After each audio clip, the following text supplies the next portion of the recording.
Hello everybody, welcome to my channel mind booster. So guys, last video में हमने start किया था realist and neo realist approaches.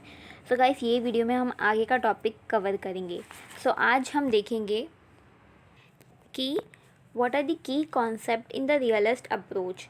So basically there are 3 key concept.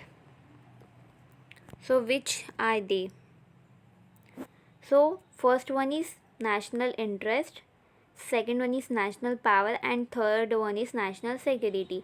तो ये 3 key concept है जो हमें पढ़ना है। तो guys, one by one we will see this 3 types of key concept. तो पहले हम देखेंगे नेशनल इंटरेस्ट। तो नेशनल इंटरेस्ट होता क्या है? So from the perspective of realist framework, हम रियलिस्ट फ्रेमवर्क के पर्सपेक्टिव से देखेंगे the concept of national interest notwithstanding its ambiguity. So guys, ambiguity का मतलब होता है something that can be understand in more than one वे, और या फिर कोई चीज़ जो स्पष्ट नहीं होती है, अस्पष्ट होती है, क्लियर नहीं होता, उसको कहते हैं ambiguity. And is considered to be the most important analytic category in explaining and predicting the course of international behaviour.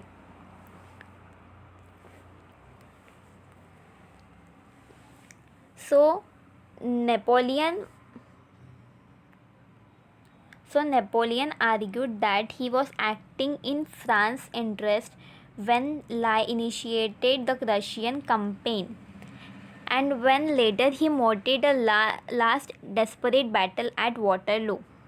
So guys, जो नेपोलियन थे उन्होंने ये आर्ग्यू किया था कि उन्होंने फ्रांस के इंटरेस्ट में कुछ काम किया है।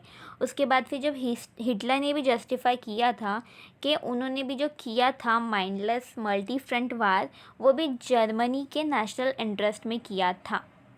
सो guys, in each of this many other instances we find statement justifying that diplomatic strategies in the name of national interest. तो वो खुद के डिप्लोमेटिक स्ट्रैटेजीज़ को नेशनल इंटरेस्ट में बता देते थे।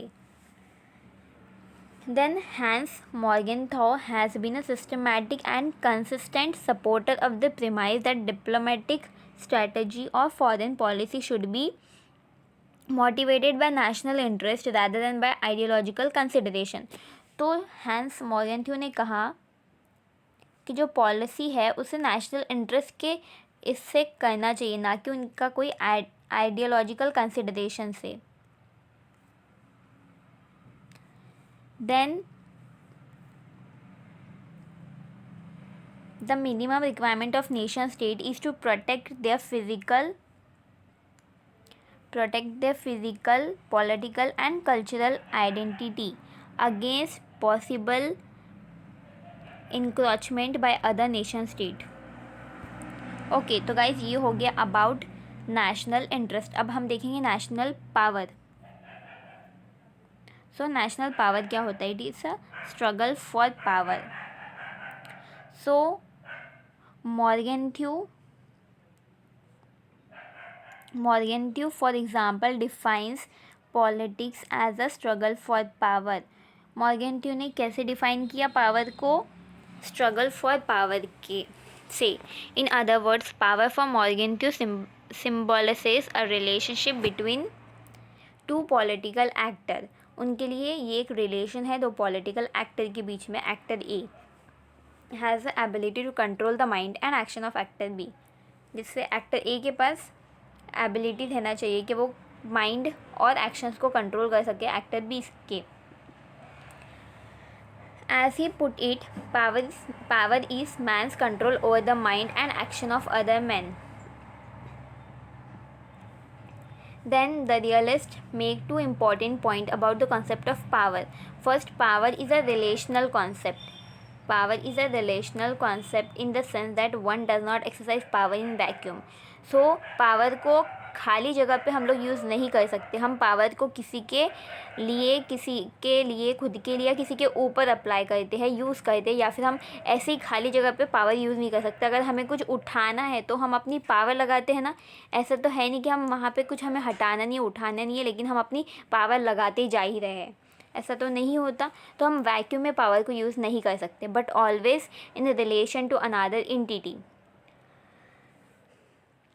And second, power is seen as a relative concept.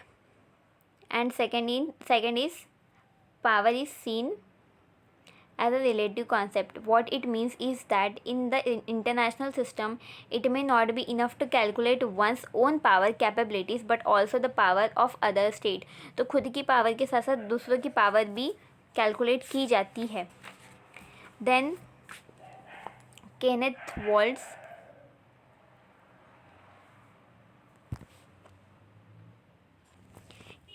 Walt, for example, tries to overcome the problem of shifting the focus from power to capabilities. तो Kenneth Walt ने क्या किया, power से कैपेबिलिटीज़ में शिफ्ट कर दिया. He suggests that capabilities can be ranked according to the strength in the following areas. तो capabilities कैसे रैंक करती है, अकॉर्डिंग टू द स्ट्रेंथ, जैसे कि size of population and territory, resource endowment, economic capabilities, etc. Okay, then third one is national security.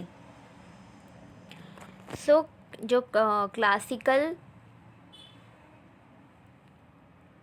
realists